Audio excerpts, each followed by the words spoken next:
Hello, everyone. Welcome to Off the Charts, episode 94. My name's Dan. I'll be your host once again. Before we start off, if you like this type of content, please like and subscribe. Also, tell your friends. Thank you for the subscriptions this past week. It's been amazing. So keep it up, guys. So today I'll be doing an album ranking from sorry, from one of my favorite bands, Winger. Now, a lot of people have asked me, Dan, how come you've never done a Winger? Like, we all know this is one of your top 5 bands ever. Well, there was a reason. So the reason was I was waiting for the new album to come out. And of course, this was at the beginning of, this has been going on since 2021. And I saw that in 2022, early 2022, they were recording their new album some more. I'm like, okay, I guess we'll be 2022. Well, they went on tour this past summer, and then last week I see them still working on the new album, recording guitar solos. I'm like, ah. So I guess it's not going to be for 2022, which is a downer. But you know what? I'll await for it very impatiently. So I'll be doing a album ranking of Winger. They only have 6 albums. This one is actually very, very difficult for me. Like, I love all the 6 albums for different reasons. So I'll show, like, and when I say my least favorite, it's still a friggin' good album, like, just to give you an idea there. So before we start off, let's do our cheers to Winger. And to me, why not? There we go. So, if you guys don't know Winger, you might know them from their, like the Beavis and Butthead. They were the big joke. They were the butt of the joke for that TV show, and it pretty much it spiraled downward after that. So I was like, I stuck with them. I don't care what people think.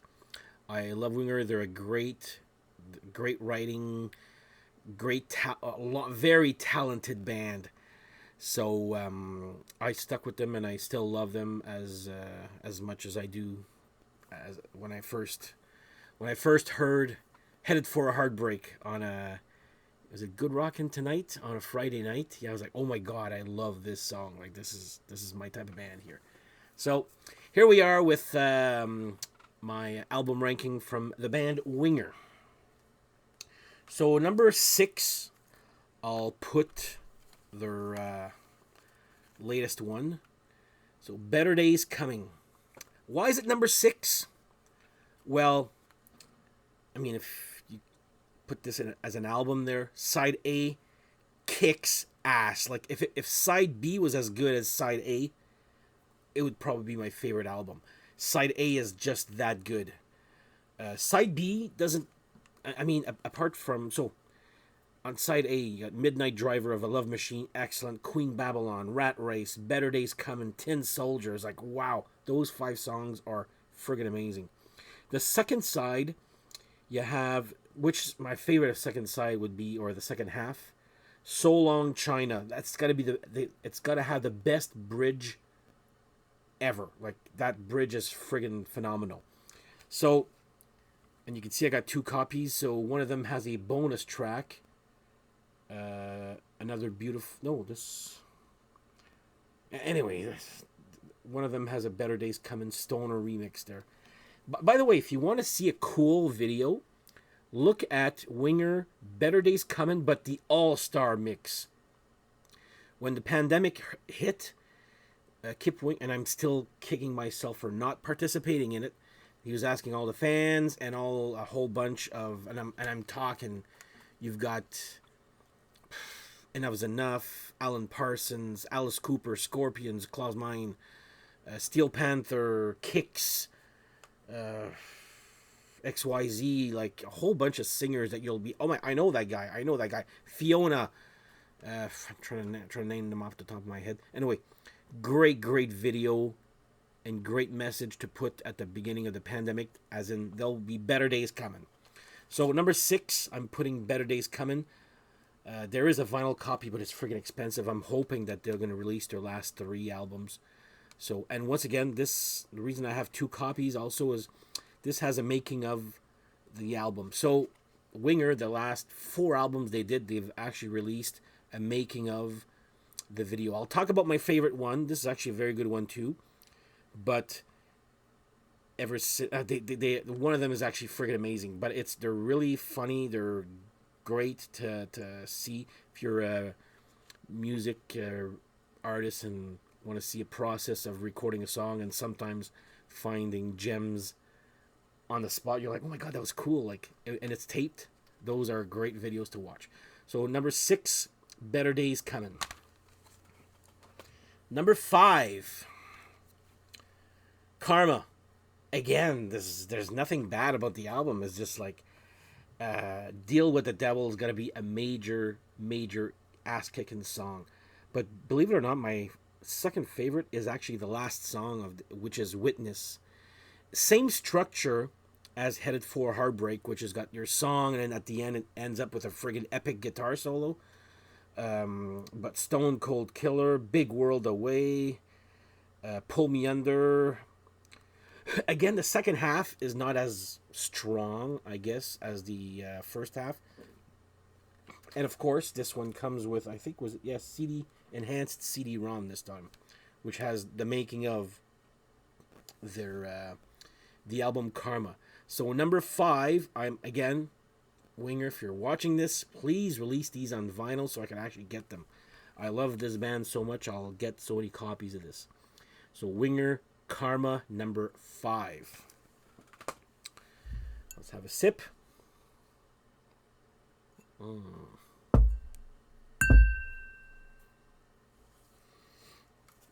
Number 4. I think this is a lot of people's least favorite, but not for me. So Winger 4. You can see my shirt is actually the very orange, huh? But this was the album that they came out with after they broke up after Pull in 1993. And they came back in 2006, recorded this album. And this was kind of for people who thought they were big posers back in the day there. This was to prove, you know what, we can actually write songs and be fucking talented at the same time. I absolutely love this album. I listen to it because I discover something fresh every time. And this one also has a making of DVD, which is on my shelf there. That's the one you gotta see. You can actually see it on YouTube also. It's the making of Winger 4, especially when they're jamming on Your Great Escape. And you could see them, like, Reb Beach is just jamming in, and then out of nowhere, he comes up with this friggin' amazing riff, and you see Kip Winger, like, turning to him. And he's like, oh my god, Reb, that riff was fucking phenomenal. It's like a whole other song. And I remember not having seen the making of. So I was on my PC, and I think I was listening to the album on my stereo over there. And Your Great Escape comes on, and that really cool riff comes on, and then it jumps into another song. And I remember doing a double take. I'm like, whoa, that was cool. Like, that transition was friggin' cool. And sure enough, even they thought so, because I got the making of afterwards, and I'm like, wow, that actually justified my reaction. I was like, okay, that they actually found that little transition cool. So look up the making of on YouTube, the making of Winger 4, especially when they're jamming on Your Great Escape. That's actually worthwhile. If you're a musician and you looking for some inspiration and see how sometimes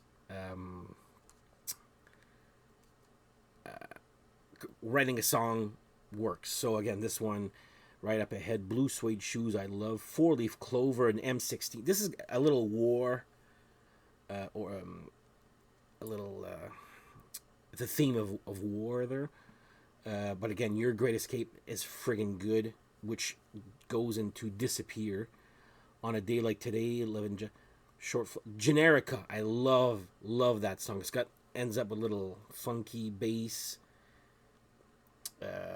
jazzy solo at the end there. They also did tour for this, and they came out with a DVD of that tour live, which is actually very good too. So I suggest you go and get it there. But number 4, I am putting Winger 4. And once again, if anybody out there in the Winger world is actually watching this, please release your last 3 albums on vinyl. Especially this one here. This is friggin' good, man. So, number 3, I'm putting Winger 4.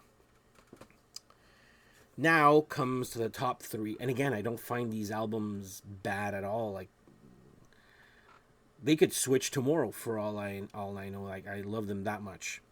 I love the band that much, actually. So number 3, I'm putting In the Heart of the Young. And I did see this tour live when they opened for Kiss and Slaughter. No, Slaughter and then Winger and then Kiss, yeah.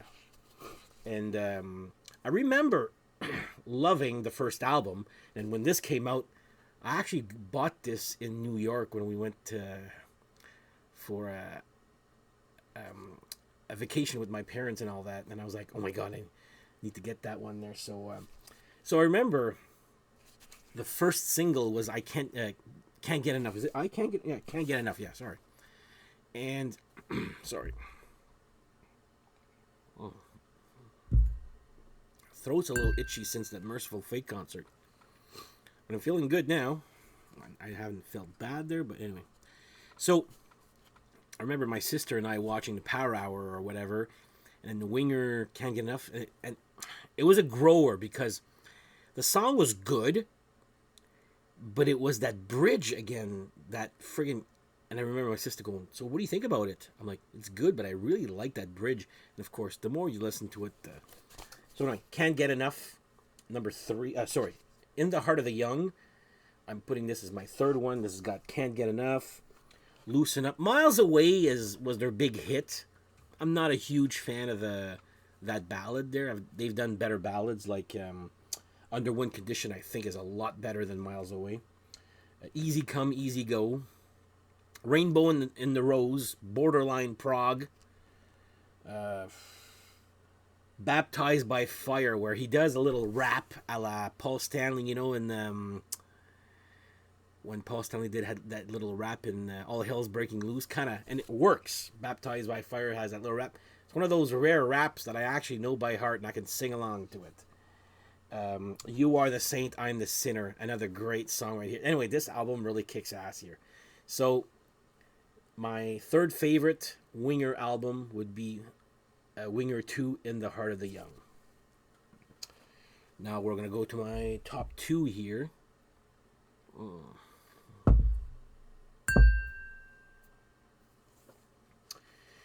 So, my 2nd favorite Winger album would be the one that started it all. Winger. Apparently they were supposed to be called Sahara. Well, that's why it says Sahara right here. But at the last minute it was changed and they said, you know what, why don't you just name the band Winger? And even Kip was like, I'm not sure, man. And, well, it stuck. And this one has the infamous 17, which is pretty much their hit that everybody knows. But this album here is chock full of hits. Madeleine, Hungry, 17. Those 3 had videos. Without the Night, again, not my favorite ballad from them. Purple Haze by Jimi Hendrix. You know what? I fucking love their version. Like, I guess people don't really like this version. I say I fucking love that version, especially at the end there. Friggin' Rod Morgenstein just friggin' goes nuts on the drums. And for those who don't, I'll talk about the members afterwards there. Hanging On, another great song. And of course, the song that started it all for me would be Headed for a Heartbreak, which is the last song. Again, epic song, borderline ballad, but it's a rock song played slow, I guess. Ends up with a friggin' epic guitar solo. I still prefer the guitar solo at the end of Witness than this one, but again, Headed for a Heartbreak is what started it off for me. So Winger, the first one, self-titled, it would be my 2nd favorite album. And by the way, The CD comes with a bonus track called Higher and Higher, which is actually very good. I would have replaced it with Without the Night or maybe Time to Surrender. I don't know there.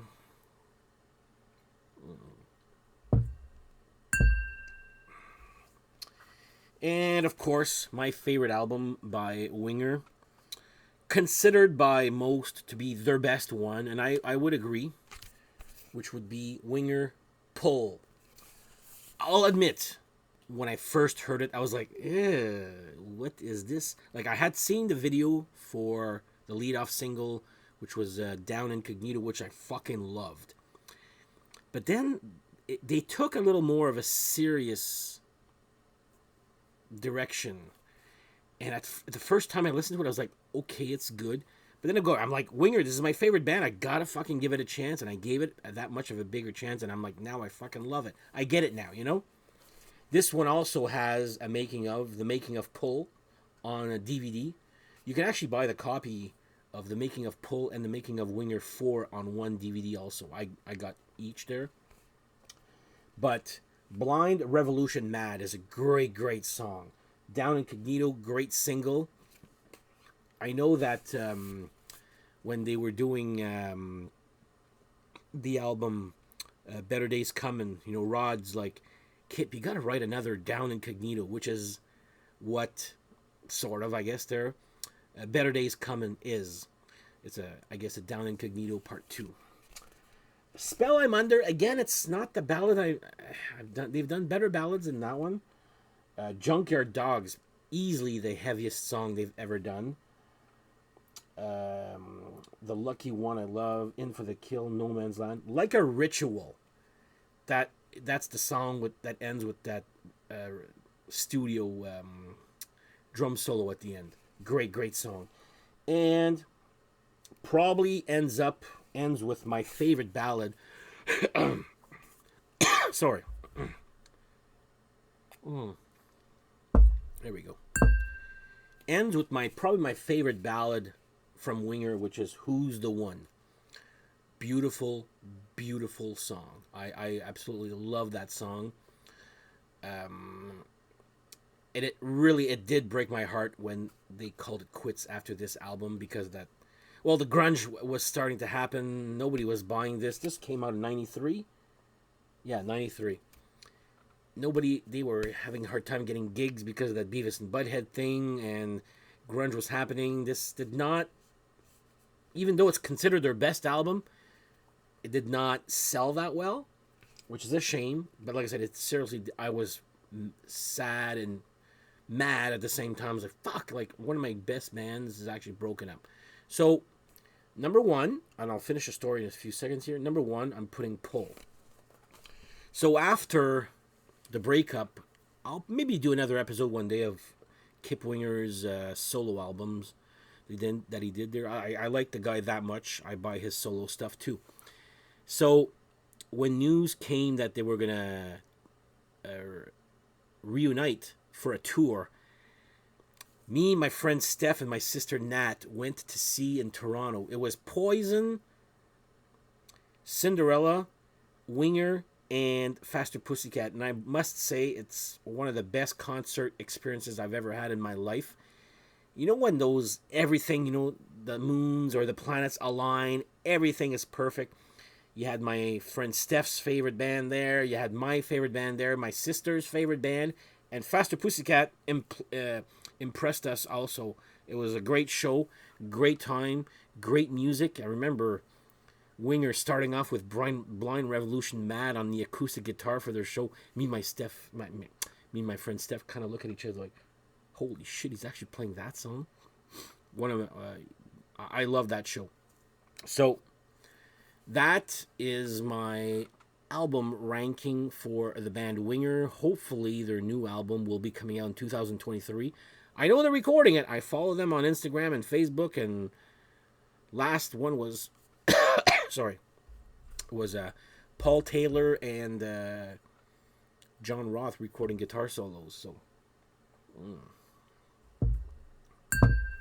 So hopefully we're going to get a new album very soon. I can't wait.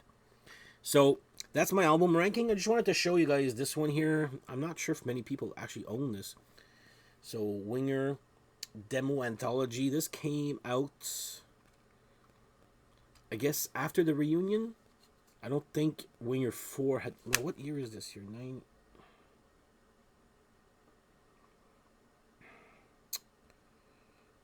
2007. Actually, it did come out after... And this is 2006. Yeah. This came out after Winger 4, just to show... And it's got... What I don't like about it is... It has songs from their first 3 albums. Some songs I've never heard of before, but the songs on the first 3 albums are pretty much all the same how they are, just maybe slower pace or different pace. But it's worth it for the songs like, what the hell was there? Only Love.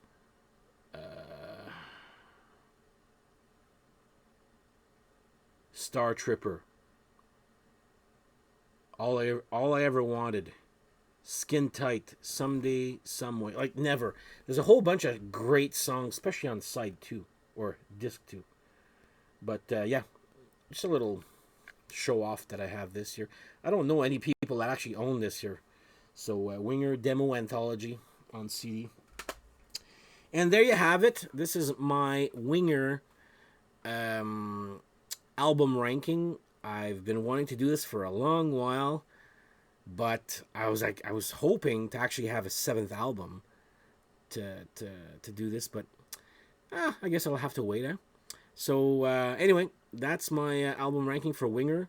I'd love to, like, I know they're not hair metal's more popular. Well, they're an easy target, and I can see why at first. But you know what? Go beyond the look. At the time they are friggin' good musicians. Like, and they can actually play. Friggin' Kip Winger is now scoring, not writing, scoring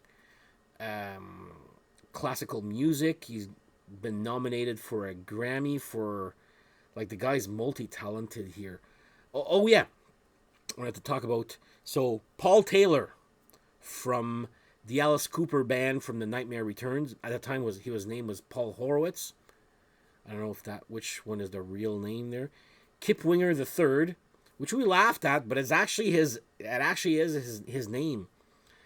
Was the bass player for Alice Cooper on Constrictor and that Nightmare Returns tour. So I guess that's how they met Paul Taylor. Red Beach, I'm not sure where he was from, but Rod Morgenstein, easily one of my top 5 drummers of all time. He's from the Dixie Dregs. If you don't know who the Dixie Dregs are, well, Steve Morse. That's all I have to say. Excellent drummer. Like, what can I say? So anyway, this is my episode on Winger. Hope you guys enjoyed. Leave some comments. I'm actually curious to see about comments regarding this band here. Whether you love him or hate him, I don't care. Like, it's okay there, but I fucking love Winger. Like, it's gonna stay like that for a very long time. I actually like their music that much, and I think they have that much to say musically. So anyway, on that note, once again, if you like this type of content, please like and subscribe. Tell your friends. And this coming weekend, I'm recording an episode, if everything goes right, with a friend of mine from New Zealand. So we shall see you guys Tuesday morning for that episode with my friend Steve from New Zealand. So on that note, have yourself a great whatever, guys, and we shall see you next episode. Take care. Bye.